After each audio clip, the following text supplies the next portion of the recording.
À Guébonnet-sur-Scorff, dans le Morbihan, au cœur du pays du roi Morvan, qui s'est illustré dans sa lutte pour les libertés bretonnes, la maison d'accueil spécialisée Les Bruyères est nichée derrière l'hôpital. Ouverte sur l'extérieur, la maison d'accueil l'est surtout pour ses résidents, en leur proposant de multiples activités. Des résidents qui attendent impatiemment le mercredi après-midi, jour de l'activité sportive.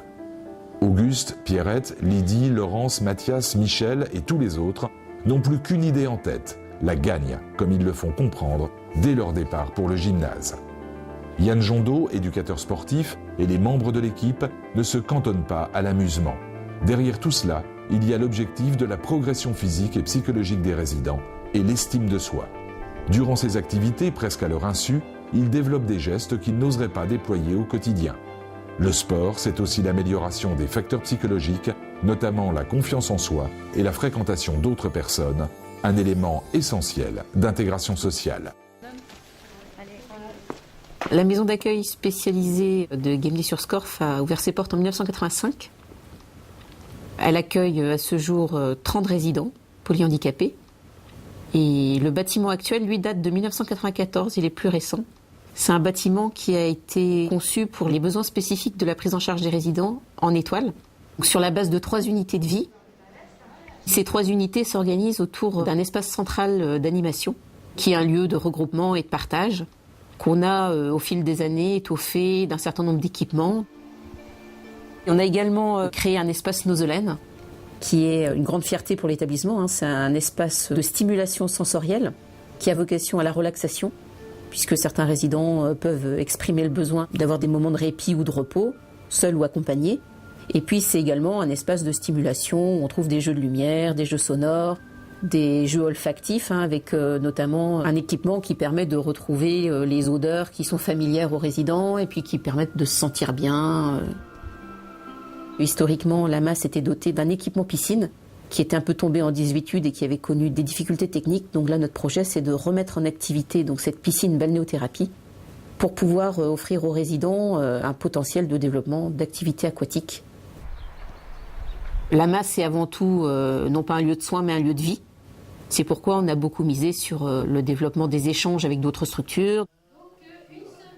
Le projet d'activité sportive à la maison d'accueil de Guébonnet-sur-Scorff s'est fait assez naturellement.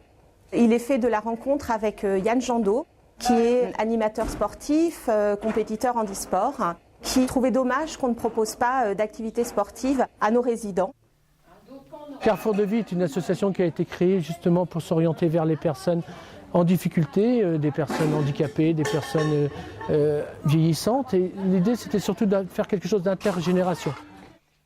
Du coup, il avait pu proposer des rencontres avec de jeunes enfants qui venaient sur des fêtes de Noël, des fêtes d'Halloween.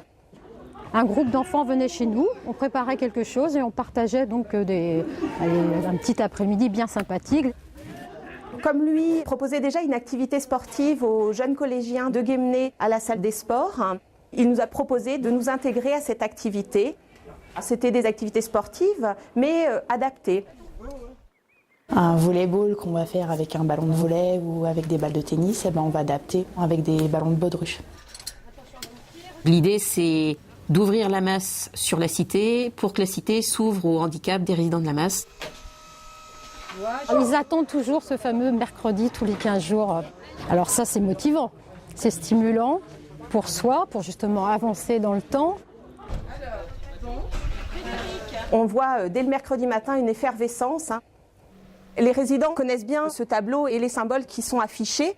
Donc là, ils savent qu'ils vont avoir une activité sport à la salle des sports, à pied ou en trafic. Leur photo est montrée pour ceux qui ne savent pas lire leur prénom. Et puis on voit aussi que ce matin, il y avait une activité Telegram, donc avec un grand nombre de résidents, et qu'il y a aussi de prévu des consultations médicales accompagnées d'une infirmière. Je pense qu'il y a un intérêt qui est assez conséquent dans l'échange qu'il y a avec les collégiens. C'est une ouverture sur l'extérieur. Quand ils se baladent pour d'autres activités, ils sont reconnus dans la rue. Ça les valorise, ça les socialise. On s'est rendu compte que le naturel des enfants, le naturel des collégiens, le naturel des lycéens nous permettait une approche directe, très très positive. Moi, ça m'a permis de voir vraiment si ce public m'intéressait vraiment et de les rendre heureux aussi. Moi, ce qui me motive à participer à ces activités, c'était de pouvoir concrétiser mon projet professionnel, donc devenir infirmière plus tard. Les résidents, ça leur fait plaisir de voir qu'il y a des jeunes qui s'intéressent à eux. On en a entendu parler l'année dernière, ça nous a motivés, étant donné qu'on veut faire ce métier-là plus tard. Au début, on a eu un peu d'appréhension, mais on s'est tout de suite adapté. Ils sont très attachants. Chaque personne est différente, donc c'est un plaisir d'être avec eux. Je trouve auprès d'eux beaucoup de réconfort et j'ai toujours plaisir à venir partager ces après-midi avec eux. Nous n'avons pas nos blouses blanches. De ce fait, ça amène à un échange qui est plus facile. Ces activités sportives leur permettent de sortir de la structure, de se retrouver en petit groupe aussi. Ça leur permet aussi de travailler un peu tout ce qui est motricité. Et puis c'est un moment d'échange. On fait beaucoup d'activités de l'adresse, selon les pathologies des résidents et je trouve ça merveilleux. À chaque fois qu'ils viennent, je suis toujours étonné par leur nouveau comportement. Du coup, les enfants, maintenant, on les croise dans les rues de Guémené. Les personnes handicapées, maintenant, passent inaperçues. Je pense qu'il y a une vision très positive de la part de la population. C'est aussi un des employeurs locaux, donc il y a beaucoup de personnel des environs qui travaillent à la masse ou qui y ont travaillé. C'est important en tout cas pour le développement économique aussi de la région. Ces activités sportives déjà leur permettent d'évacuer le stress et autres en bougeant, en s'éclatant, en rigolant. Ce sont des résidents, des personnes qui ont besoin de bouger beaucoup, de voir beaucoup de choses, donc ils sont plus calmes à leur retour. Je pense qu'il y en a qui ont gagné en confiance en eux. Et c'est vrai qu'au retour du sport, on voit le sourire sur leur visage, ils sont contents et fiers d'avoir pu réaliser cette activité. Nous avons été surpris des résultats, en tout cas de l'investissement des résidents dans cette activité. Ils se surpassaient parfois.